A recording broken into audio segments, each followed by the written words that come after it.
Hello, my name is Paul Stipic, and thanks for joining us for the 6th episode of A Leadership Journal. This video, along with all of the others, is for the purpose of helping young professionals refine their leadership. And please don't click away all of a sudden because I said the words young professionals, because whether you're at the beginning, middle, or end of your career, wherever you find yourself, I promise this video is going to be for you because we're talking about a topic that is just so integral to whatever you're doing, and that is serving and not selling. And it's actually something we talked about in a previous video, but I wanted to go a little bit deeper because I've noticed that it's been constantly brought up to the forefront of my mind through what I'm reading, through what I'm watching, and through the speeches that I'm listening to, this idea of serving and not selling. And especially when I'm listening to this one thought leader, he's one of my favorites, especially right now, and his name is Simon Sinek. And I mean, mind is blown almost every single time that I listen to him because he's just talking about leadership in a way that I love, and it's servant leadership. It's actually serving others and helping others, and through that you're actually growing yourself.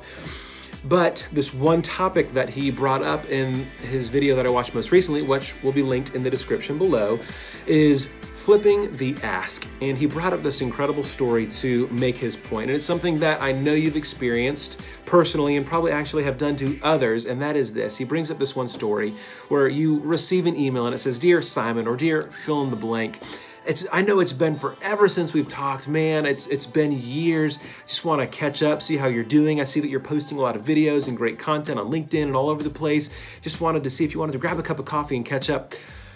And by the way, could you vote for me for X, Y, or Z? Could you do this for me? Could I ask a simple favor?" And all of those niceties that they started off with about the cool stuff that you're doing, I want to catch up, is just thrown in the trash can. Every single nice thing that she said is just thrown in the dumpster. And I know that we've all experienced that, and to be honest, I know that I've done that to others. I know that when I'm writing these emails or halfway through a text with a friend that I haven't talked to in a while, I just start feeling I just start feeling sick and just disgusting and sticky. And just really feeling awful because I know that I'm coming for the ask, and I don't want them to focus on the ask. I want them to focus on the relationship, because for me personally, I'm all about building relationships. I'm all about wanting to help the other and serve the other. And so this concept of serve, not selling, is just constantly being brought to the forefront of my mind. And I love this one example that Simon brings, like I said, this one story, because he finishes it up in saying, we respond differently as people when people actually start with the ask and end with the relationship. Where the email starts off with, "Hey, Paul, hey, Simon, hey, whomever. I know it's been forever since we've talked, but I have just a little bit of an ask. Could you vote for me for X, Y, or Z? Could you do this little favor for me? Could you do this for me?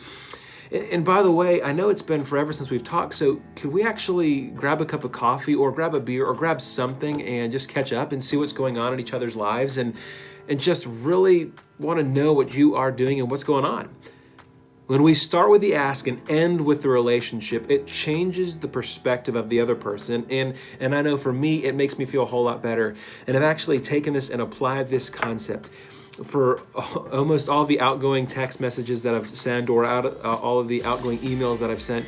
And honestly, by the end of the email, I don't feel dirty. I don't feel icky. I actually feel pretty good about myself because I'm starting with the ask, saying, "Hey, could you actually review this? And I'd love your thoughts and opinions on this.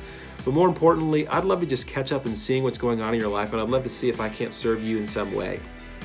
And so when I send those emails, when I send those texts, it's completely changed the way I feel, and I know it's completely changed the way the other people feel because they're responding in a really positive way about actually getting together, grabbing a dinner, grabbing a drink, and just us catching up. And it's brought about some really cool opportunities and really cool relationships and different connections. And so the concept of serve and not selling is a huge one that I know I'll be talking more and more about. But today I wanted to focus on that one simple concept of flipping the ask. By the end of the conversation you're having with whomever it is, they need to tell that you're there to serve them and not sell them. And that starts with something so simple as flipping the ask. Guys, thank you so much for watching this video. Leave a comment down below. Give it a thumbs up, please. Or a thumbs down, I guess, if you want to be a loser face. But give it a thumbs up. Leave a comment down below. And subscribe to the YouTube channel. Look forward to talking to you guys later. See y'all. Deuces. Bye.